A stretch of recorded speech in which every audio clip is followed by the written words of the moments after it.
सृष्टि जी आपके फरमाइश पर प्यारा सा रिंगटोन लेकर आए हैं। सृष्टि जी, अगर आपको रिंगटोन पसंद आएगा तो इस वीडियो को कमेंट में अपना नाम लिखिएगा और इस वीडियो को ज़्यादा से ज़्यादा शेयर कीजिएगा। तो चलिए सृष्टि जी, आपके लिए रिंगटोन को स्टार्ट करते हुए प्लीज़ कॉल उठाइए Srishti ji. Mrs Srishti ji, please pick up the call. Srishti ji, आपका कॉल बहुत देर से बज रहा है।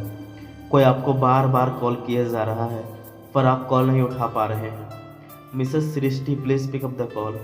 सृष्टि जी, आपका कॉल इतना देर से बज रहा है, आप कॉल क्यों नहीं उठा पा रहे हैं? प्लीज़ एक बार कॉल उठाइए और बात कीजिए और जानिए कौन आपको कॉल कर रहा है।